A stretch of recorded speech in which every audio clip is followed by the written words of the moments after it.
90% of family fortunes evaporate by the third generation, leaving heirs with nothing but empty bank accounts and bitter legal battles.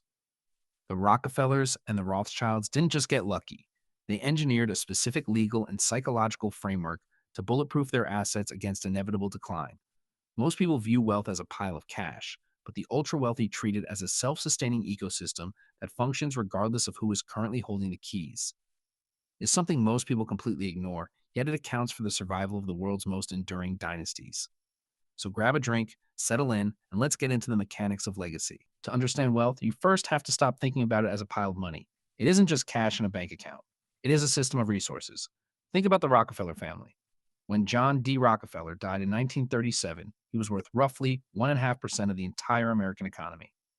If you adjusted that for today's gross domestic product, he would be worth hundreds of billions of dollars. But look at his descendants. They didn't just live off the interest until it dried up. They structured their assets into what is called a family office. This isn't just about hiring a lawyer.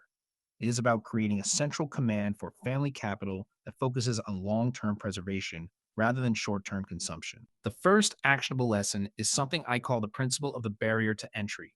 Most people who lose wealth do so because they treat their assets like a personal piggy bank.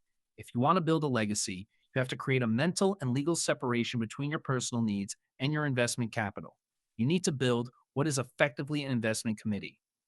Even if you are starting with a small amount of money, you can simulate this by setting up a dedicated entity, like a trust or a private holding company, that holds assets for the purpose of growth, not lifestyle.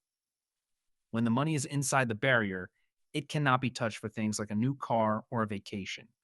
That money only moves to generate more money. I saw a study from the Family Firm Institute that tracked thousands of high net worth families over 3 decades.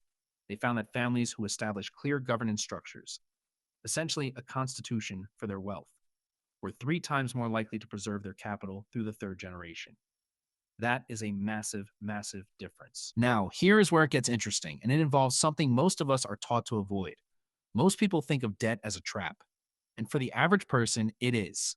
If you carry high interest consumer debt, you are paying for the privilege of your own decline. But wealthy families look at debt differently. They treat it as a tool for leverage. Let's look at the example of the legendary real estate moguls in New York City. They don't typically buy properties with pure cash. They use low interest debt to acquire assets that appreciate and generate income. The key is the spread. If you borrow at 4% and invest in an asset that yields 8%, you are effectively using other people's money to grow your own net worth. But this is dangerous if you don't have the discipline to back it up. The mistake most families make is borrowing to buy depreciating assets, things that lose value the moment you take them home. The families that last borrow to acquire cash flowing machines. That is the fundamental pivot. You aren't building a pile of stuff. You are building an engine that runs while you sleep. If you are finding this helpful, hit subscribe. I drop insights like this every week, and there is a lot more to cover before we finish today. I know this sounds intense. It sounds like something only billionaires do, but the principles apply at any scale. You can apply the same logic to a small business or even your own personal savings account. All right, now for the one I've been saving.